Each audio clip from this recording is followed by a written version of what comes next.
Greetings, Earthlings. Welcome back to Podcastage 2, the channel where I review stuff very specifically, and I ask Weird Al for advice on every single review. Today, I'm testing out and reviewing the TeckNet USB audio adapter.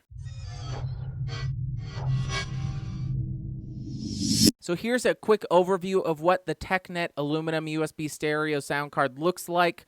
It is an aluminum body, but it does feel like it's very flimsy aluminum, and it is enclosed in plastic on both ends. Now, I did test my headphones on this USB adapter and then compared that audio to plugging my headphones directly into my computer, and both the audio seemed pretty similar. I noticed no huge discrepancies, so if you are going to be plugging basic headphones into this adapter, I think you'll be fine. And here's a shot of the voltage test showing about 2.96 volts or 3 volts making it to the microphone when we plug directly into the USB sound card. Okay, so now here are my sound preferences. You can see that currently my input gain is set at 100%, and I'll go ahead and drop it to 0% and slowly increase it so you can hear what kind of background noise is generated at different gain settings.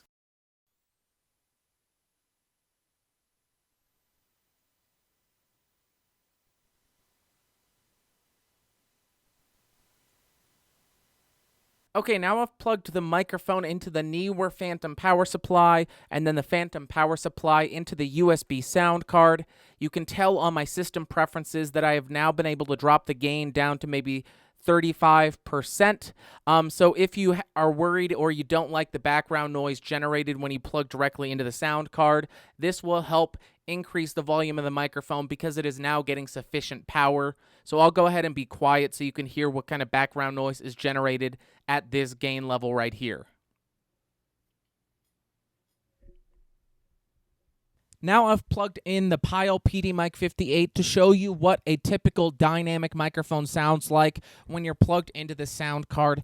Dynamic microphones do not require voltage, so the voltage coming from this sound card does not affect the sound of the microphone, and adding a Phantom power supply will not improve the sound of this microphone. I do still have to have my input gain set at 100% just to give you an idea of what a typical dynamic microphone sounds like on this sound card. So in all honesty, it's a decent sound card. I don't think you're going to be able to, or that you're going to want to just buy this sound card and a microphone and go to work, because it just doesn't provide sufficient voltage for an electric condenser microphone to sound decent.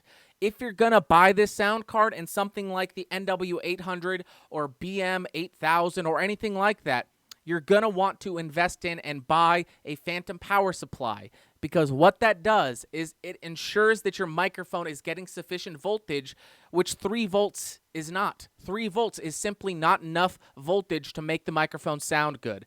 I had to set my gain, it's still currently set at 100%, to get a very low volume. I'm only hitting about 50% on my input level. So if you want good sound out of an electric condenser microphone, get a Phantom power supply if you're buying this sound card. Alright, well that will do it for this review. If you found it useful, go ahead and give me a thumbs up. If you thought it sucked, thumbs down. If you want more of these very specific videos that maybe 5 people will find useful, subscribe by clicking the logo in the corner. If you're interested in the USB sound card or the Phantom power supply, I will link both of those in the description down below.